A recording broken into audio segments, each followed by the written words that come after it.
warahmatullahi wabarakatuh. Alhamdulillahirabbil alamin.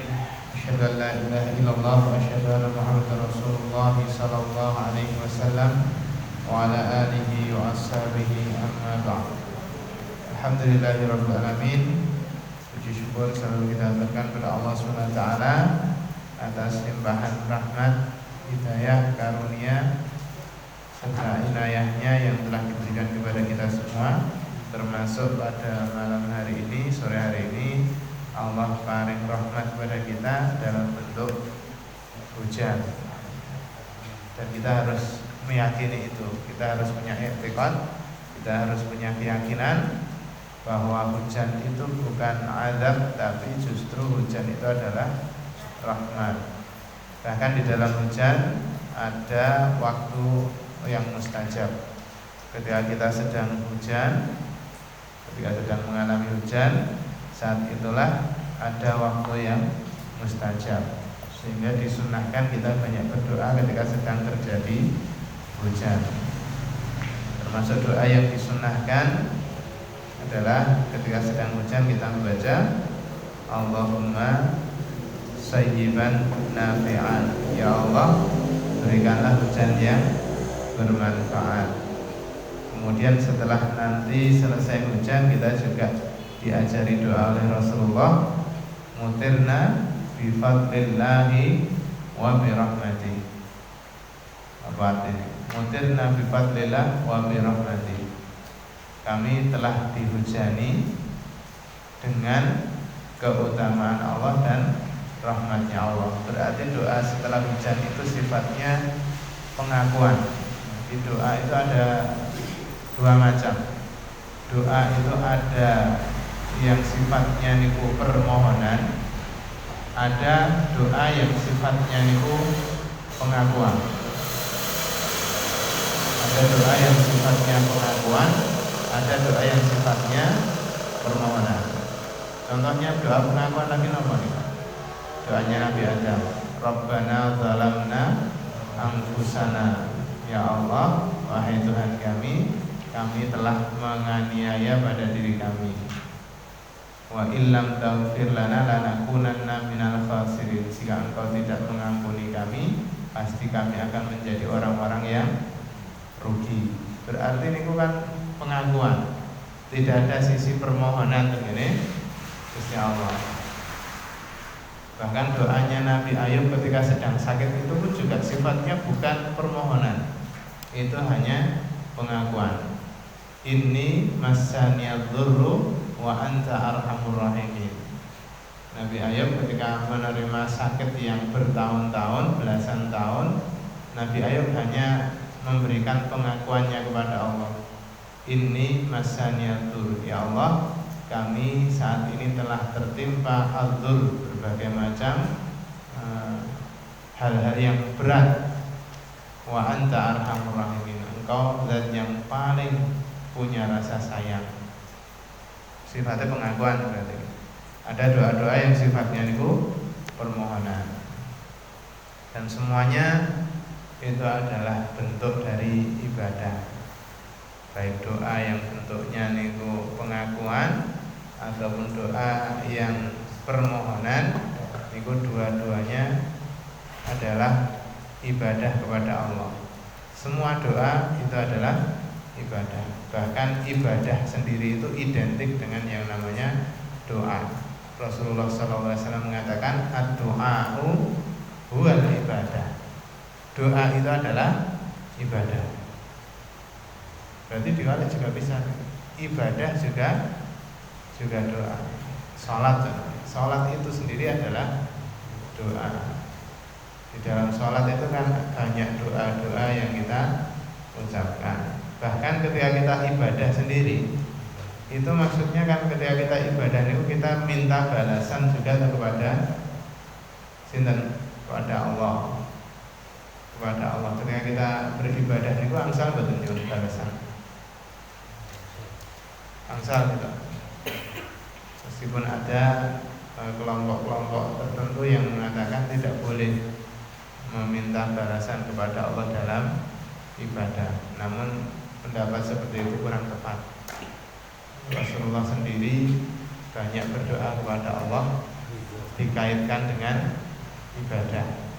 Bahkan tentang kisah-kisah 3 orang yang terjebak di dalam gua, ibadahnya itu dia sampaikan kepada Allah sebagai tawasul, meminta agar diselamatkan dari gua. Berarti ketika kita ibadah, kita meminta balasan kepada Allah itu hukumnya boleh. Perkataan yang mengatakan bahwa nek jaluk niku Gusti Allah niku berarti mboten ikhlas, niku perkataan yang kurang tepat. Perkataan yang kurang tepat.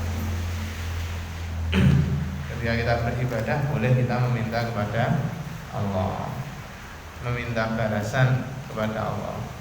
Terutama yang kita minta adalah ridho dan rahmatnya Allah, minta terhindar dari azabnya dan murkanya Allah Subhanahu wa taala.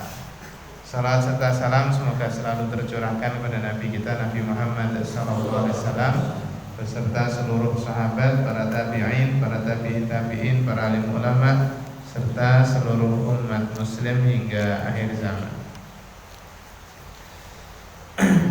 Jamaah pengajian wing yang kami hormati, insyaallah malam hari ini kita ngaji tafsir Ibnu Katsir surat Al-Baqarah ayat 60. Kita baca dulu ayatnya. A'udzu billahi minasyaitonir rajim. Bismillahirrahmanirrahim. Wa idh istasqa Musa liqaumihi faqul nadrib bi'asakal hajar fanfajarat minhu 12 'ayna qad 'alima kullu unasin mashrabahum kulu washrabu min rizqillah wa la ta'thaw fil ardi mufsidin.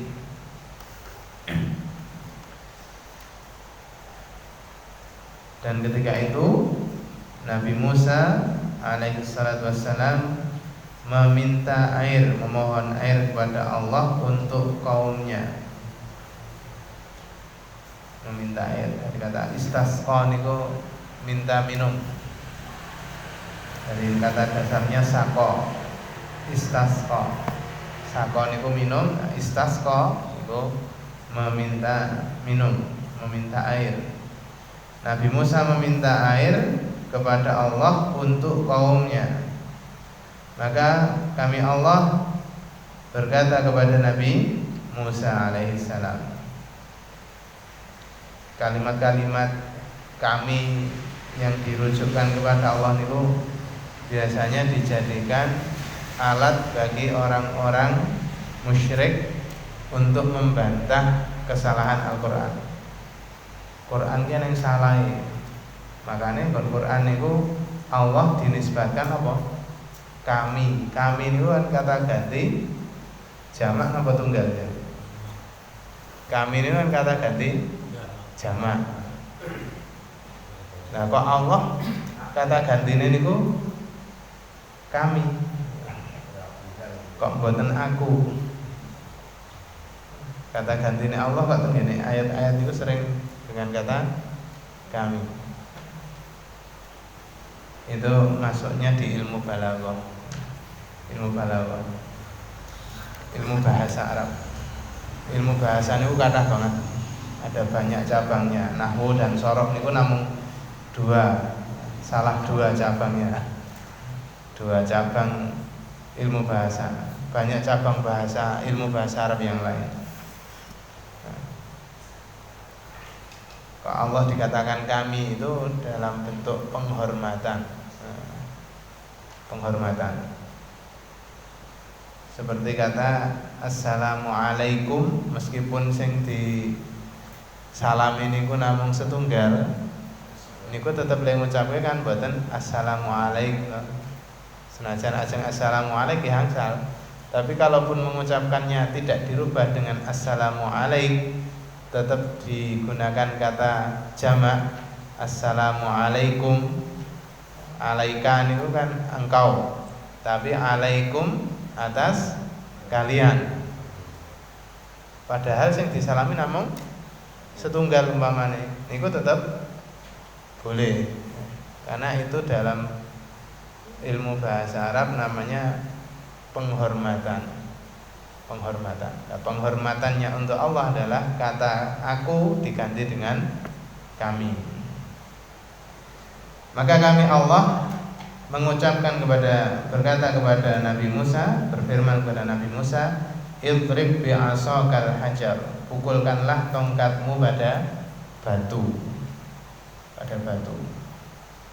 Macam-macam, ada yang menafsirkan batunya itu berbentuk persegi, ada yang bentuknya biasa, bentuknya seperti kepala sapi, macam-macam. Wallahu a'lam mana yang benar. Nah, setelah Nabi Musa memukulkan tongkatnya di batu, fanfajarat min husnata asyrata aina, maka keluarlah dari batu itu 12 mata air. Ini suatu keajaiban. Saka watu iso muncul banyu. Padahal kiwa tengene niku padang pasir. Padahal umumnya oase niku munculnya mboten saking watu gitu. Jadi saking tengah-tengah padang pasir. Itu pun di tempat-tempat tertentu. Nah, niki munculnya niku ten watu. Dari batu pun munculnya banyak sekali, yaitu ada 12 mata air. Qad 'alima kullu unasin masyrabahum. Setiap manusia maksudnya niku setiap orang Bani Israel niku sudah mengetahui tempat minumnya masing-masing. Karena Bani Israel niku terbagi menjadi 12 kabilah, 12 suku. Sehingga mata air yang diberikan oleh Allah melalui Nabi Musa itu juga ada 12. Dan masing-masing itu sudah tahu tempatnya. Suku A niki tempate tenggen niku. Jadi tidak campur-campur. Mboten campur-campur. Masing-masing sudah punya tempatnya sendiri-sendiri. Kulu washrabu min rizqillah, makanlah dan minumlah dari rizkinya Allah. Wala ta'tau fil ardi mufsidin, dan janganlah kalian melanggar di bumi dengan berbuat kerusakan. Jangan berbuat kerusakan di bumi. Kerusakan itu ada dua macam. Ada kerusakan yang sifatnya niku hissi atau secara fisik. Ada kerusakan yang sifatnya niku maknawi, bukan secara fisik, yang non fisik.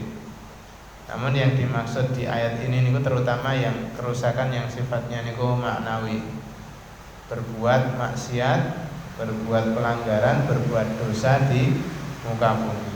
Wis dinai macam-macam niku pantese nggih beramal yang baik untuk atau kepada yang memberi nikmat. Mboten kok bar dikai nikmat sing luar biasa katahe ngoten niku justru malah gawe maksiat. Wonten ayat niki Allah juga mengingatkan lagi anugerahnya kepada kaum Bani Israel dalam bentuk ijabahnya Allah kepada doanya Nabi Musa, sehingga muncullah mukjizat yang namanya air keluar dari batu. Mukjizat ini, mukjizat niku sesuatu yang keluar di luar nalar, sesuatu di luar nalar yang diturunkan untuk Nabi dan Rasulnya. Mukjizat niku namung khusus kagem Nabi dan Rasul. Kalau bukan Nabi niku mboten enten jenenge mukjizat. Mukjizat niku khusus untuk Nabi dan Rasul saja. Kalau bukan Nabi tidak ada. Allah mengingatkan anugerahnya yang diberikan kepada Bani Israel dalam bentuk ijabahnya Allah atas doanya Nabi Musa, sehingga muncullah satu mukjizat lagi. Itu ketika Nabi Musa meminta minum kepada Allah untuk Bani Israel ketika mereka sedang di tengah-tengah padang pasir. Berarti ini kejadiannya sebelum mereka masuk ke Baitul Maqdis. Sebelum mereka masuk ke Baitul Maqdis, mereka berada di tengah-tengah padang pasir, kehausan, kondisinya ngelak. Kemudian Nabi Musa melihat kondisi umatnya yang leleran ngoten niku. Nabi Musa hanya berharap kepada Allah.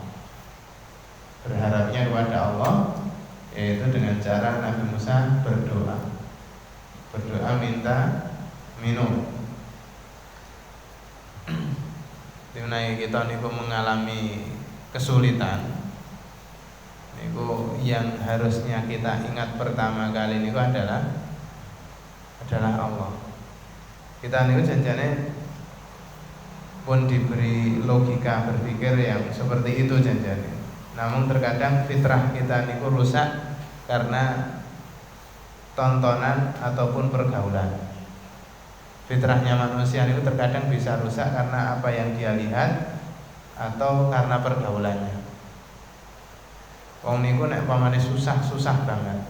Niku fitrahnya adalah dia kembali kepada sinten? Kepada Allah. Dan fitrah itu pun dimiliki oleh orang-orang kafir di zaman dahulu. Fitrah-fitrah dia kembali kepada Allah di saat susah itu pun juga dimiliki oleh orang-orang kafir di zaman dahulu. Menawi dengan buka surat Al-Ankabut ayat 65. Itu menjelaskan tentang kisahnya orang kafir. Fa idza raqibu fil fulki ta'awullaha mukhlishina lahuddin. Ketika orang-orang kafir itu berada di atas perahu, kemudian ombaknya sangat besar sekali, ta'awullaha mukhlishina lahuddin, maka mereka langsung berdoanya kepada Allah dengan benar-benar ikhlas. Padahal orang kafir nih, orang musyrik. Kalau di dalam al-hadis ini dijelaskan orang-orang musyrik itu ketika di dalam kapal mereka membawa berhala dalam bentuk roti. Jadi roti ini roti atau makanannya niku digawe dalam bentuk berhala. Jadi roti ini niku multifungsi ini. Nek umpamane dalam kondisi biasa nggih disembah. Dalam kondisi darurat meleh banget bisa dipangan.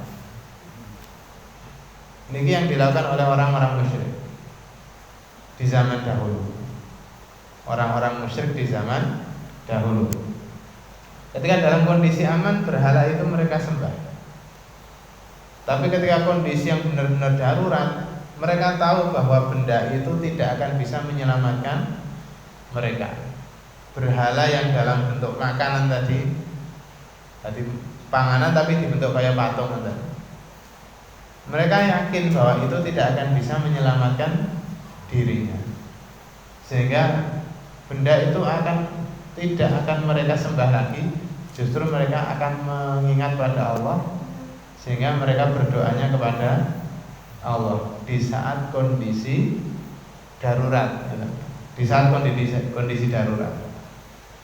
Makanya ada kitab yang namanya Qawaidul Arba' itu di dalam kaidah yang keempat niku menjelaskan orang-orang musyrik di zaman ini lebih musyrik dibandingkan orang-orang musyrik di zaman dahulu.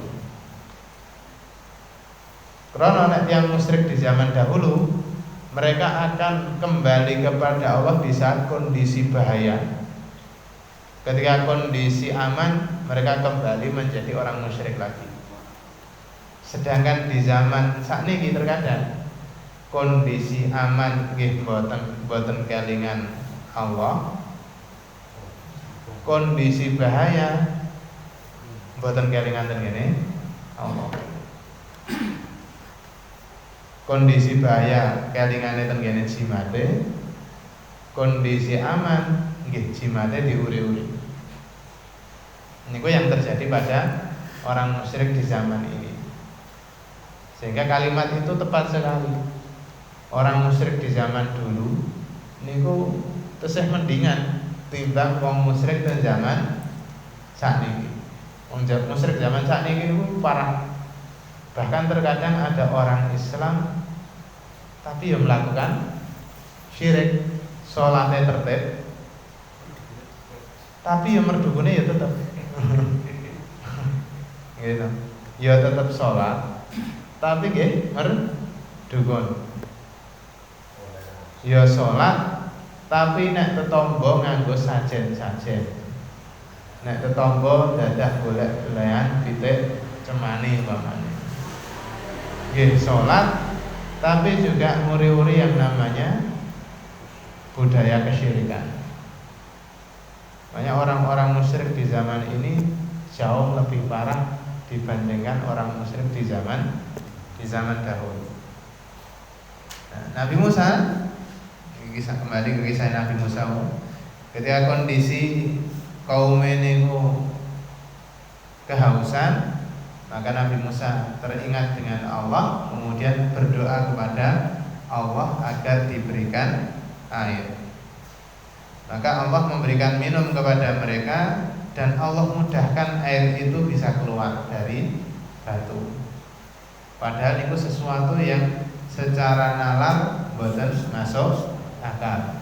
Itu hal yang mustahil gitu. Hal yang mustahil menggebuk watu. Lah kok saking watu niku saged metu banyu, tur banyune niku turah-turah. Metune sampai 12 mata air. Cocok kalih jumlah kabilah, jumlah suku yang ada di Bani Israel.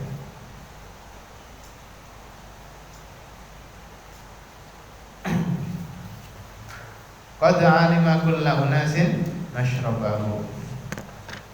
Setiap orang mengetahui tempat minumnya masing-masing. Setiap suku mengetahui tempat minumnya masing-masing. Kalau menurut kisahnya di dalam tafsir Ibnu Katsir dijelaskan oleh Imam Ibnu Katsir, ada satu nukilan dari Abdullah bin Abbas, wa ju'ila baina dhahranaihim hajarun murabba. Di antara perkumpulan mereka itu ada batu yang persegi, murabba niku persegi. Persegi niku sisine padha kabeh. Sisi panjang dan lebarnya niku sama. Nah, persegi panjang itu kan beda. Nah, niki persegi. Nah, riyen ngarani napa bujur sangkar nek biyen. Matematika zaman riyen niku lek jenengi bujur sangkar gitu. Nek saniki matematika sakniki lek jenengi persegi. Bahasane nyok rada malih. Nggih mboten napa-napa, ilmu pengetahuan itu kan enten perubahan. Bukan ilmu yang mutlak. Ada batu yang persegi, kemudian wa amara Musa alaihi salam fadarabahu bi 'asa. Kemudian Allah memerintahkan Nabi Musa untuk memukul batu itu dengan tongkatnya. Fanfajarat min husnata asyrata aina, sehingga muncullah air dari batu itu 12 sumberan. Muncul 12 mata air dari batu tersebut. Rinciannya thalathu uyunin fi kulli nahiyah. Setiap sisi itu ada 3 mata air. Jadi kan ada 4 sisi itu. Setiap sisi ini ada 3 mata air. Pancurannya ini ben sisi enten telu ping 4 pinten 12 gitu. Dan setiap golongan, setiap suku minum dari batu tersebut, minum dari air yang keluar dari batu tersebut. Dan mereka tidak pindah dari tempatnya. Pokoknya nek suku A nggih nggone ten riku, sing suku B dia akan tahu tempatnya masing-masing. Jadi ketika ada pimpinan yang luar biasa, maka dia akan menempatkan orang itu pada posisinya yang pas. Dengan ilmu manajemen apa jenenge? The right man in the right place. Menempatkan orang yang tepat dalam posisi yang tepat. Nek enten pimpinan sing bijak ngoten niku. Pimpinan sing bijaksana itu akan menempatkan orang yang tepat dalam posisi yang tepat. Tapi nek pimpinane mboten bijaksana, namung asal-asalan, wis pokoke nggih, namung waton-waton wae ndadekake posisi-posisi orang itu. Nek wong kira-kira niku cacek nggih, didaleke ning gone posisi yang memang membutuhkan orang yang harus perlu gerak cepat. Nek wong sing memang masalah keuangan pinter, maka dia dijadikan bendahara. Ya dalam bidang administrasi keuangan itu pinter nggih didadekake tegene bendahara. Nek kira-kira mboten saged nggih mboten didadekake bendahara. Contone ngoten niku.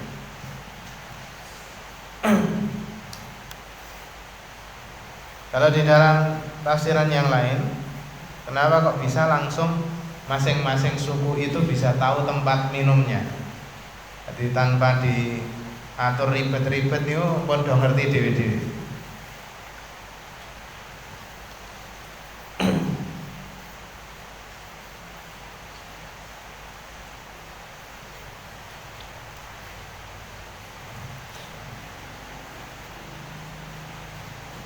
Di dalam tafsiran yang lain tidak ada keributan dalam hal mengambil tempat minumnya. Itu karena memang sudah ada kepengaturan dari Nabi Musa alaihissalam tentang tempat minum tersebut.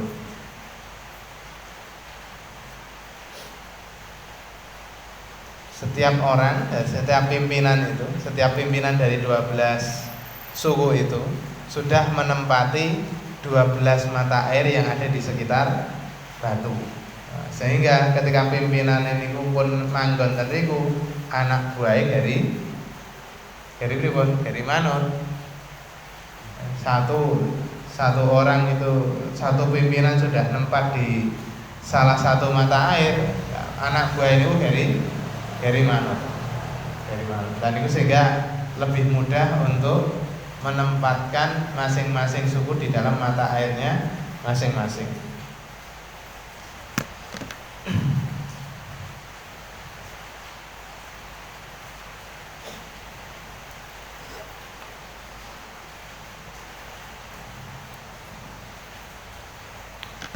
Kulu washrabu min rizqillah. Silakan makan dan minum dari rizkinya Allah. Kok kon makan?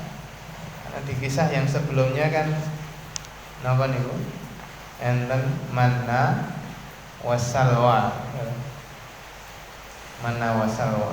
dengan tafsirannya yang rinci seperti kemarin. Ada yang mengatakan manna wasalwa adalah madu dan burung, atau tafsiran-tafsiran yang lain. Itu silahkan dimakan. Kemudian ada minuman yaitu dari batu tadi, air yang muncul dari batu. Kulu washrabu mir rizqillah. Perintah di dalam Al-Quran itu ada dua macam. Ada perintah yang sifatnya niku wajib atau sunnah. Ada yang perintah yang sifatnya niku mubah. Nah, ini perintah yang sifatnya niku mubah, amar ibahah jenenge.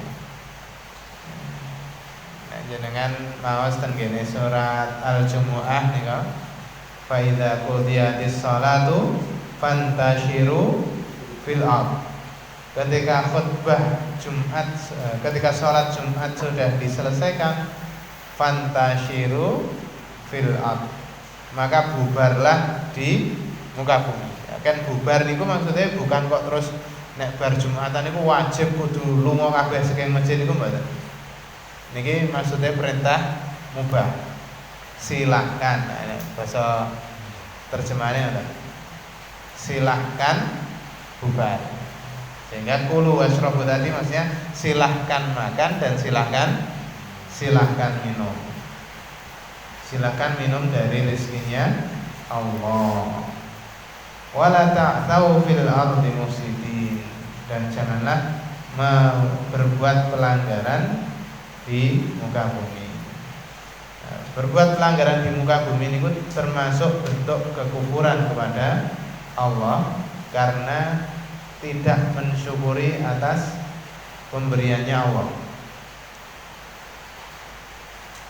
Ketika kita diberi nikmat, kemudian kita tidak berbuat baik, tidak beramal soleh atas nikmat yang diberikan itu, berarti termasuk bentuk apa?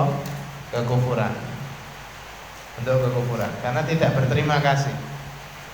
Dulu pernah kita pelajari tentang salah satu kufur asghar itu adalah tidak mau bersyukur gitu. Salah satu bentuk kekufuran itu adalah tidak mau bersyukur. La in syakartum la azidannakum wa la in kafartum inna adzabi lasyadid. Jika kalian bersyukur, maka aku akan menambah. Namun jika kalian kufur niku kok langsung dimaknai kufur niku pripun? Karena ada gandengan syukur tadi. Berarti ada keterkaitan antara syukur dan kufur. Keterkaitannya adalah dua hal yang bertolak belakang. Berarti tidak bersyukur sama dengan kufur. Meskipun maksudnya bukan kufur akbar tapi kufur asghar atau kufur kecil. Wala in kafartum inna adzabi lasyadid. Jika kalian kufur maka siksaku sangatlah pedih. Nah, Allah mengingatkan seperti itu agar mereka mau bersyukur atas nikmatnya Allah yang sangat banyak yang diberikan kepada kaum Bani Israel. Kaum Bani Israel waktu itu banyak bertempat di daerah Madinah ketika Nabi Muhammad SAW diutus. Ketika Nabi Muhammad diutus, Nabi hijrah ke Madinah. Di daerah Madinah itu banyak orang-orang Yahudi. Di Madinah itu banyak orang-orang Yahudi.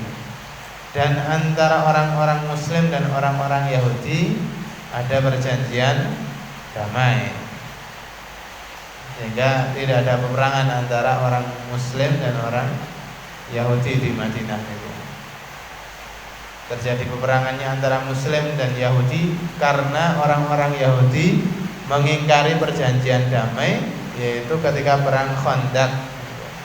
Pas perang Khandaq niku yang Yahudi malah bantu orang-orang kafir yang menyerang orang-orang Islam di Madinah. Sehingga Allah mengumumkan perang kepada orang-orang Yahudi. Sehingga waktu itu sempat terjadi perang Khaybar, yaitu antara orang Muslim dan orang Yahudi, dan berakhir orang-orang Yahudi yang sudah balik semuanya dihukum mati. Dihukum mati oleh Rasulullah SAW karena mereka berkhianat.